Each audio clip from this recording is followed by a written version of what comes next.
మనకి F block elements.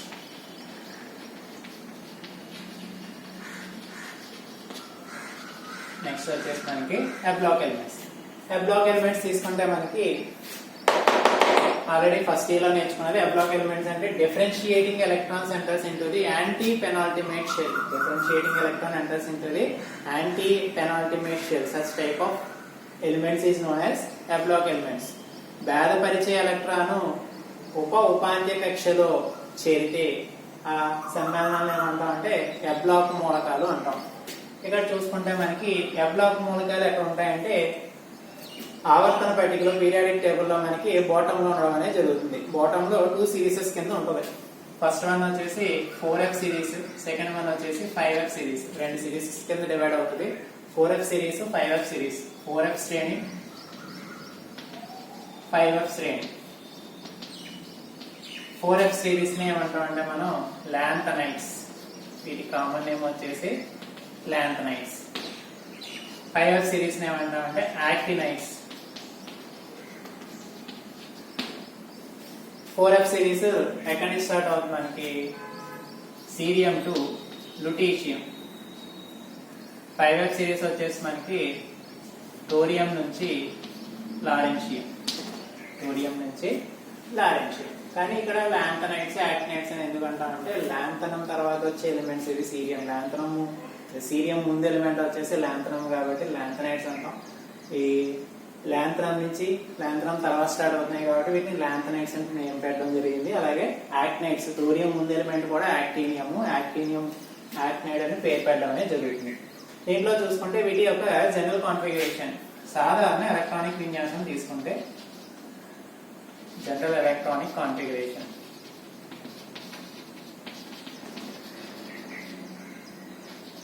సాధారణ electronic విన్యాసం తీసుకుంటామంటే ఇక్కడ antepenultimate shell. First of all ఏముంటుంది మనకి అవుటర్ షెల్ ఉంటుంది. అవుటర్ షెల్ ముందు ఉండేది అంటే పెనాల్టిమేట్ షెల్. పెనాల్టిమేట్ షెల్ ముందు ఉండేది అంటే యాంటీ పెనాల్టిమేట్ షెల్. ఇక్కడ అవుటర్ షెల్ లో ఎస్ ఆర్బిటాల్ ఉంటుంది. పెనాల్టిమేట్ షెల్ లో డి ఆర్బిటాల్ ఉంటుంది. యాంటీ పెనాల్టిమేట్ షెల్ లో మనకి ఎఫ్ ఆర్బిటాల్ ఉండడం అనేది జరుగుతుంది. ఎస్ లో స్టాండర్డ్ గా మనకి 2 ఎలక్ట్రాన్స్ ఫిల్ అయి ఉంటాయి. డి లో మనకి 0 or 1, 0 గానీ 1 గానీ ఉంటుంది. ఎఫ్ లో మనకి టోటల్ ఎఫ్ లో ఎన్ని ఉంటాయంటే సబ్ ఆర్బిటాల్స్ వచ్చేసి 7 ఉంటాయి. ఒక్కొక్క ఆర్బిటాల్ 2 ఎలక్ట్రాన్స్ ని అకామిడేట్ చేయగలరు. ఫైనల్ గా 4, 7 2s total number of electrons వచ్చేసి 14 ఉంటాయి. కాబట్టి ఇక్కడ ఎఫ్ అనేది ఎక్కడి నుంచి ఎక్కడ స్టార్ట్ అవుతుంది అంటే 1 నుంచి 14. ఇది general electronic configuration of F block elements. n-2 F1 to 14, n-1 D0 to 1, ns2. ఇది F block elements యొక్క జనరల్ కాన్ఫిగరేషన్. ఇప్పుడు ఫస్ట్ 4F సిరీస్ గురించి మనం ఎక్స్ప్లెయిన్ చేసుకుంటే 4F సిరీస్ దాన్ని ఏమంటాం మనం లాంథనైడ్స్. 4F సిరీస్ ఏంటంటే మనం లాంథనైడ్స్ యొక్క జనరల్ కాన్ఫిగరేషన్ వచ్చేసి 4F 1 to 14, 5D 0 to 1, 6s2. ఇది లాంథనైడ్స్ యొక్క general configuration 4F 1 to 14, 5D 0 to 1 and 6s2. ఇక్కడ ఫస్ట్ ఆఫ్ ఆల్ దీని యొక్క స్పెషల్ క్యారెక్టరిస్టిక్స్ చూసుకుంటే మనకి లాంథనైడ్స్ లో atomic or ionic radius.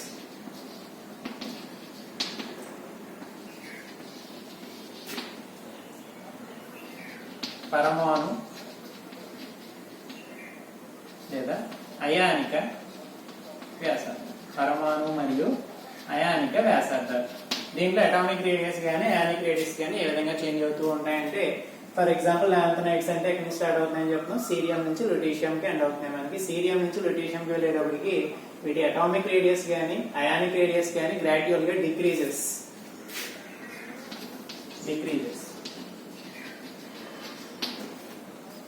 Cerium నుంచి లుటీషియం కి వెళ్ళినప్పుడు మనకి పరమాణు వ్యాసార్థం కానీ అయానిక్ వ్యాసార్థాలు కానీ క్రమేపీ ఏమవుతాయంటే తగ్గడం జరుగుతుంది. ఈ తగ్గడాన్ని ఏమంటామంటే లాంథనైడ్ కాంట్రాక్షన్.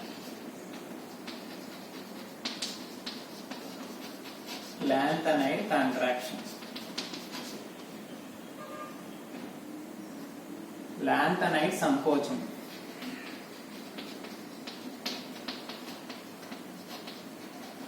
Lanthanide contraction. దాన్ని ఏమంటాం మనం? లాంథనైడ్ సంకోచం. లాంథనైడ్ సంకోచం అంటే ఏం చెప్తున్నాం మనం? సీరియం నుంచి లాంథనైడ్స్ లో ఎడమ నుంచి కుడికి వెళ్లే కొద్ది పరమాణు వ్యాసార్థము లేదా అయానిక వ్యాసార్థాలు క్రమేపీ తగ్గడం జరుగుతుంది. ఈ తగ్గుదలని ఏమంటామంటే లాంథనైడ్ కాంట్రాక్షన్, లాంథనైడ్ సంకోచం అనేది జరుగుతుంది. From left to right atomic or ionic radius for lanthanides is decreases, which is known as lanthanide contraction. Lanthanide contraction వల్ల కొన్ని కాన్సిక్వెన్సెస్, కొన్ని అనువర్తనాలు అనేవి ఏర్పడడం జరుగుతుంది. అవి కూడా ఒకసారి నేర్చుకుందాం. లాంథనైడ్ కాంట్రాక్షన్ వల్ల కాన్సిక్వెన్సెస్ ఎక్స్ప్లెయిన్ చేసుకుంటే,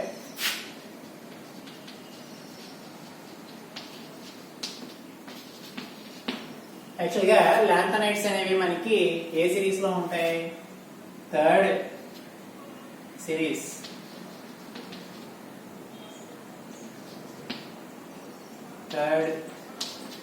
లో ఉంటది. డి బ్లాక్ ఎలిమెంట్స్ లో మనకి టోటల్ 4 సిరీస్ చెప్పుకున్నాం మనం. 3D series, 4D series, 5D series, 6D series. దాంట్లో థర్డ్ సిరీస్ వచ్చేసి మనకి 5D సిరీస్. ఎందువల్ల దాని కాన్ఫిగరేషన్ వచ్చేసి 5D కాబట్టి 5D సిరీస్ అనేది థర్డ్ సిరీస్ లో ఉంటది. దీంట్లోనే ఏముండాలి? యాక్చువల్గా లాంథనైడ్స్ ఉండాలి, కానీ 3D సిరీస్ లో, అది 5D సిరీస్ లో ఇవి ఉండవు. ఎక్కడ ఉంటాయి? మనకి కింద బాటమ్ లో ఉండడం అనేది జరుగుతుంది. ఇక్కడ లాంథనైడ్ కాంట్రాక్షన్ ఉండడం వల్ల థర్డ్ సిరీస్ అంటే 5D సిరీస్, సెకండ్ సిరీస్ అంటే 4D సిరీస్, అంటే 4D సిరీస్ లో ఉండే ఎలిమెంట్స్ యొక్క అటామిక్ సైజెస్, 5D సిరీస్ లో ఉండే ఆటమ్స్ యొక్క అటామిక్ సైజెస్ రెండు కూడా ఎలా ఉంటాయంటే సిమిలర్ గా ఉంటాయి. ఈ లాంథనైడ్ సంకోచం వల్ల 4D సిరీస్, 4D శ్రేణిలోని మూలకాలు, 5D శ్రేణిలోని మూలకాల యొక్క వ్యాసార్థాలు అనేవి దాదాపు సమానంగా ఉండడం అనేది జరుగుతుంది. ఇక్కడ తీసుకుంటే మనకి ఫర్ ఎగ్జాంపుల్ కి ఆఫ్నియం, జిర్కోనియం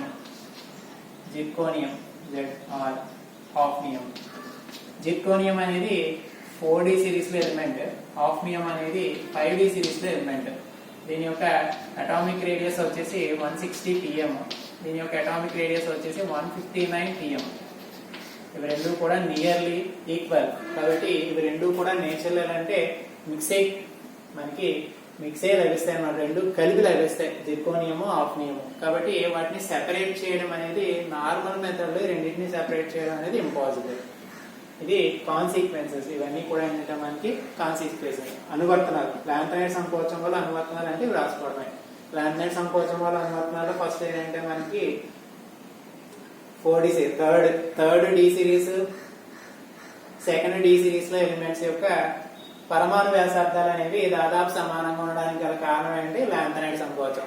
రెండోది ఇక్కడ తీసుకుంటే జిర్కోనియం, ఆఫ్నియం తీసుకుంటే జిర్కోనియం, ఆఫ్నియం యొక్క పరమాణు వ్యాసార్థాలు అనేవి రెండు దాదాపు సమానంగా ఉండడం వల్ల ఇవి రెండు కూడా ప్రకృతిలో రెండు కలిపి లభిస్తాయి, ఒకదానికొకటి కలిసి లభిస్తాయి. ఇవి రెండింటిని సెపరేట్ చేయడం అనేది సాధారణ పద్ధతిలో ఇవి రెండింటిని వేరుపరచడం అనేది జరగదు. ఇది ఓవరాల్ ఏంటంటే మనకి లాంథనైడ్ కాంట్రాక్షన్. ఇక్కడ తీసుకుంటే లాంథనైడ్ కాంట్రాక్షన్ అయిపోయిన తర్వాత ఆక్సిడేషన్ స్టేట్స్. దీంట్లో కూడా చెప్పుకోవాల్సింది ఆక్సిడేషన్ స్టేట్స్. జనరల్ గా లాంథనైడ్స్ లో మనకి general oxidation state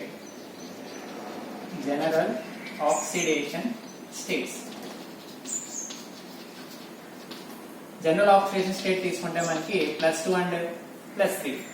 general oxidation state వచ్చేసి మనకి +2 కానీ +3. ఇక్కడ ఇంకొక టాపిక్ మనం మిస్ చేసుకున్నాం.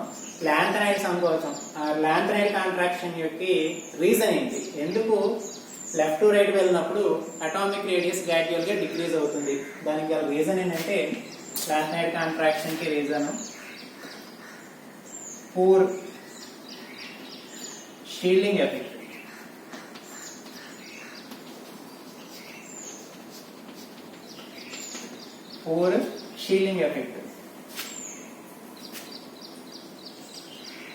బలహీనమైన పరిరక్షక ప్రభావం. మనం ఆల్రెడీ దీని గురించి ఫస్ట్ ఇయర్ లో నేర్చుకున్నాం sir. Shielding effect, screening effect రెండు కూడా ఒకటే. పూర్ షీల్డింగ్ ఎఫెక్ట్ ఉంటుంది. డి బ్లాక్ ఎలిమెంట్స్ తో కంపేర్ చేసుకుంటే ఎఫ్ బ్లాక్ ఎలిమెంట్స్ అనేవి inner most orbital electrons fill అవుతాయి కాబట్టి ఇక్కడ షీల్డింగ్ ఎఫెక్ట్ అనేది చాలా తక్కువగా ఉండడం అనేది జరుగుతుంది. కాబట్టి దానివల్ల ఏంటంటే వీటి యొక్క అయానిక్ సైజెస్ కానీ అటామిక్ సైజెస్ కానీ గ్రాడ్యువల్ ఏమవుతాయంటే లెఫ్ట్ టు రైట్ డిక్రీజ్ అవుతూ ఉంటాయి. ఓకే, నెక్స్ట్ కాన్సెప్ట్ వచ్చేసి ఆక్సిడేషన్ స్టేట్స్. ఆక్సిడేషన్ స్టేట్స్ తీసుకుంటే మనకి general oxidation states of lanthanides is +2 and +3. అంటే లాంథనైడ్ ప్రదర్శించే సాధారణ ఆక్సీకరణ స్థితి +2 స్థితిలో కానీ +3 స్థితిలో కానీ ఉండడం అనేది జరుగుతుంది. నెక్స్ట్ తర్వాత చూసుకుంటే మనకి వీటి యొక్క జనరల్ క్యారెక్టరిస్టిక్స్ చూసుకుంటే లాంథనైడ్స్ యొక్క జనరల్ క్యారెక్టరిస్టిక్స్ సాధారణ ధర్మాలు చూసుకుంటే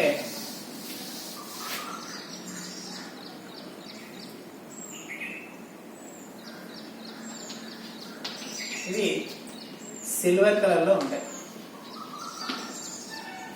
వెండి రంగులో ఉండే soft metals, silver colour soft metals. Lanthanides are silver colour soft metals.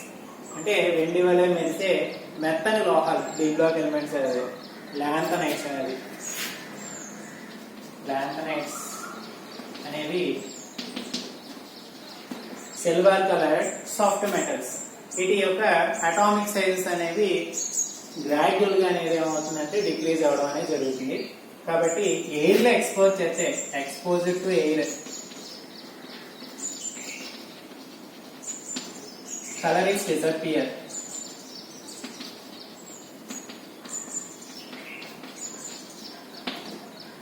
Color is disappear. యాక్చువల్గా మనకి సిల్వర్ కలర్ లో ఉండే సాఫ్ట్ మెటల్స్ లాంథనైడ్స్ అనేవి ఎయిర్ లో ఎక్స్పోజ్ చేసినప్పుడు, అంటే ఎయిర్ లో ఉంచామనుకోండి, దీని యొక్క సిల్వర్ కలర్ అనేది ఏమవుతుందంటే డిసపియర్ అయిపోతుంది, మాయమైపోవడం అనేది జరుగుతుంది. కలర్ అనేది కోల్పోవడం అనేది జరుగుతుంది. ఓకే, లాంథనైడ్స్ అనేవి మనకి డిఫరెంట్ టైప్స్ ఆఫ్ ఎల్ఐస్ లో యూజ్ చేస్తాం. దాంట్లో మోస్ట్ ఇంపార్టెంట్ ఎల్ఐ వచ్చేసి మిష్ మెటల్, మిష్ లోహం. దాంట్లో ఇంపార్టెంట్ ఎల్ఐ వచ్చేసి మనకి misch metal is an alloy. It consist of 94% of lanthanum, 5% of copper and sulfur, carbon, aluminum, calcium. Okay, misch metal అనేది మనకి ఒక ఎల్లాయ్ కింద. Misch metal is an alloy. Misch metal, misch లోహం అనేది ఒక మిశ్రమ లోహం. ఈ మిశ్రమ లోహంలో మనకి 95% ఏముంటదంటే లాంథనం ఉంటుంది. నియర్లీ 95%, ఎగ్జాక్ట్ కాదు, నియర్లీ 95% లాంథనము, నియర్లీ 5% వచ్చేసి కాపర్, ఇంకా రిమైనింగ్ స్మాల్ పర్సంటేజ్ లో మనకి సల్ఫర్, కార్బన్, అల్యూమినియం, కాల్షియం ఉంటుంది అన్నమాట. ఇది మిష్ లోహం. ఇది 2 మార్క్స్ రావడం అనేది జరుగుతుంది. కాంపోజిషన్ అడుగుతారు. మిష్ మెటల్ యొక్క కాంపోజిషన్ అడిగినప్పుడు 95% ఆఫ్ లాంథనము, 5% of copper and 9% of sulphur, carbon, aluminium and calcium. అంటే మిష్ లోహము అనేది ఒక మిశ్రమ లోహం. దీంట్లో 95% సుమారు 90% లాంథనము, సుమారు 5% కాపరు, ఇంకా లేస మాత్రంలో సల్ఫర్ గాని కార్బన్, అల్యూమినియం, కాల్షియం ఉండడం అనేది జరుగుతుంది.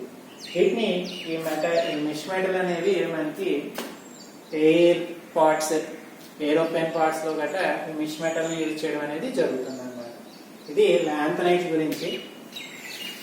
లాంథనైడ్స్ అయిపోయిన తర్వాత నెక్స్ట్ వచ్చేసి యాక్టినైడ్స్. లాంథనైడ్స్ అయిపోయిన తర్వాత నెక్స్ట్ కాన్సెప్ట్ వచ్చేసి యాక్టినైడ్స్.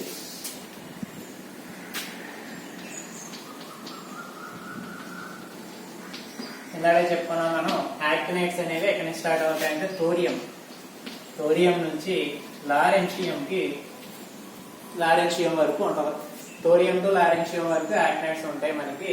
దీని యొక్క జనరల్ కాన్ఫిగరేషన్ వచ్చేసి 5F1 to 14, 6D0 to 1, 7S2. వీటి యొక్క జనరల్ కాన్ఫిగరేషన్ వచ్చేసి 5F1 to 14, 6D0 to 1, 7S2. ఇవి జనరల్ కాన్ఫిగరేషన్ ఆఫ్ actinides. మనం ఇందాక చెప్పుకున్నట్టే అటామిక్ ఆర్ అయానిక్ రేడియస్.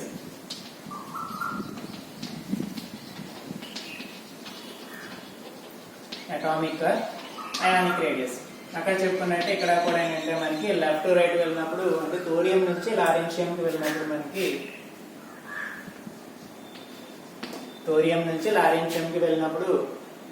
వీటి యొక్క అటామిక్ ఆర్ అయానిక్ రేడియస్ ఏమవుతాయంటే గ్రాడ్యువల్ గా డిక్రీజ్ అవుతూ ఉంటాయి. ఈ డిక్రీజ్ అనేది ఒక పర్టికులర్ ఆర్డర్ లో అనేవి ఉండవు. అంటే ఈ యాక్నైట్స్ లో తీసుకుంటే అయానిక మరియు పరమాణు వ్యాసార్థాలు అనేవి క్రమేపీ థోరియం నుంచి లారెన్షియంకి వెళ్ళినప్పుడు క్రమేపీ ఏమవుతాయంటే తగ్గుతాయి. ఈ తగ్గుదల అనేది ఒక క్రమమైన పద్ధతిలో ఉండడం అనేది జరగదు. ఇలా లెఫ్ట్ టు రైట్ డిక్రీజ్ అవడాన్ని from thorium to lawrencium atomic radius are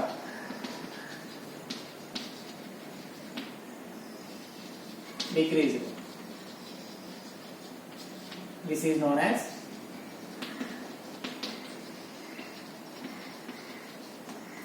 actinide contraction.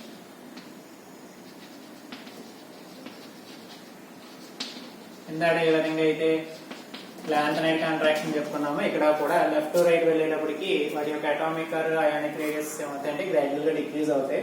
ఆ ఫినామినన్ ఏమంటాం మనం యాక్టినైడ్ కాంట్రాక్షన్. దీంట్లో యాక్టినైడ్స్ లో మనకి థోరియం నుంచి లారెన్షియంకి వెళ్లే కొద్ది దాని యొక్క పరమాణు అయానిక వ్యాసార్థాలు క్రమేపీ తగ్గడం జరుగుతుంది. ఆ తగ్గడాన్ని ఏమంటామంటే యాక్టినైడ్ సంకోచము అంటారు. లాంథనైడ్ సంకోచం చెప్పుకున్నాం ఇక్కడ యాక్టినైడ్ సంకోచం. Next oxidation states.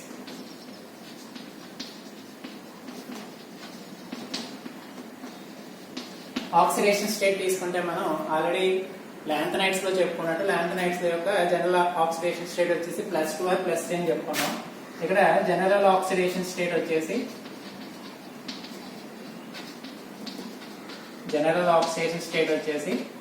+3. జనరల్ గా అన్ని ఎలిమెంట్స్ కూడా +3 ఆక్సిడేషన్ స్టేట్ ఏం చేస్తాయంటే ఎగ్జిబిట్ చేస్తాయి.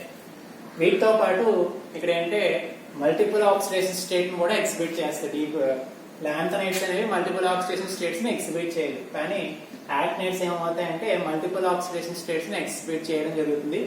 సెంటర్ కి వచ్చేటప్పటికి థోరియం నుంచి లారెన్షియంకి వెళ్ళేటప్పటికి సెంటర్ కి వస్తే మనకి 2 ఎలిమెంట్స్ తీసుకుంటాం మనం, ప్లూటోనియం, నెప్ట్యూనియం.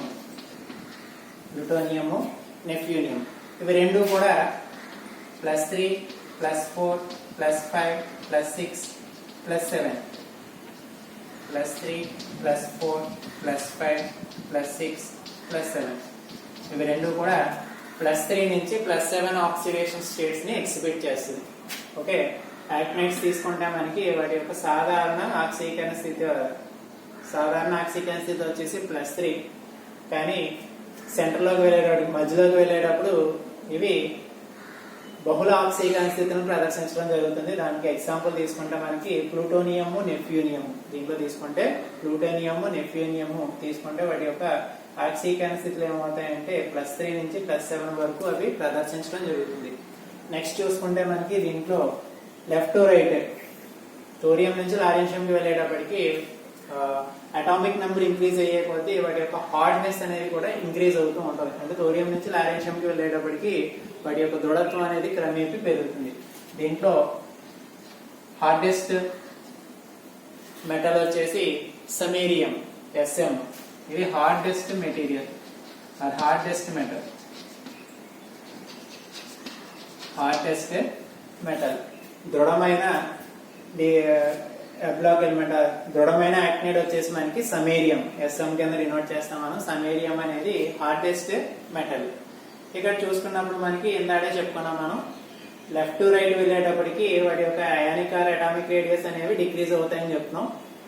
అటు డిక్రీజెస్ అనేది ఒక పర్టికులర్ ఆర్డర్ లో ఉండవని చెప్పుకున్నాం. దానికి గల రీజన్ ఏంటంటే దీంట్లో చాలా వరకు ఏంటంటే రేడియో యాక్టివ్ ఎలిమెంట్స్, చాలా ఎలిమెంట్స్ అనేవి ఏంటంటే రేడియో యాక్టివ్ ఎలిమెంట్స్, రేడియో ధార్మిక మూలకాలు. యాక్టినైడ్ లో మూలకాలు చాలా వరకు అంటే రేడియో ధార్మిక మూలకాలు. అందువల్ల వీటి యొక్క అయానిక ప్రమాణ వ్యాసార్థాలు అనేవి క్రమేపీ తగ్గడం అనేది ఒక ఆర్డర్ లో అనేది ఉండదు, ఒక క్రమమైన పద్ధతిలో తగ్గవు, ఇష్టం వచ్చినట్టు తగ్గడం అనేది జరుగుతుంది. దానికి రీజన్ ఏంటంటే ఇవన్నీ కూడా దాదాపుగా రేడియోధార్మికతను ప్రదర్శించడం జరుగుతుంది. ఓకే, వీటి జనరల్ ప్రాపర్టీస్ చూసుకుంటే యాక్టినైట్స్ యొక్క జనరల్ ప్రాపర్టీస్ తీసుకుంటే ఇవి కూడా సిల్వర్ కలర్ మెటల్స్. వెండి వలె మెరిసే లోహాలు, వెండి వలె మెరిసే లోహాలు, సిల్వర్ కలర్డ్ మెటల్స్. నెక్స్ట్ వచ్చేసి ఇవి డిఫరెంట్ స్ట్రక్చర్స్ కలిగి ఉంటాయి. It consist of different structures. ఇవి విభిన్నమైన ఆకృతుల్ని కలిగి ఉండడం అనేది జరుగుతుంది. ఇది ఓవరాల్ గా ఏంటంటే మనకి ఎఫ్ బ్లాక్ ఎలిమెంట్స్ గురించి మనం ఈ క్లాస్ తో మనకి డి బ్లాక్ మూలకాలు, ఎఫ్ బ్లాక్ మూలకాల యొక్క జనరల్ ఇంట్రడక్షన్ అండ్ వాటి యొక్క వివరణ ఇవ్వడం అనేది జరుగుతుంది. నెక్స్ట్ క్లాస్ లో మనం దీని తర్వాత టాపిక్ వచ్చేసి కోఆర్డినేషన్ కాంపౌండ్ నెక్స్ట్ క్లాస్ లో డిస్కస్ చేసుకుందాం.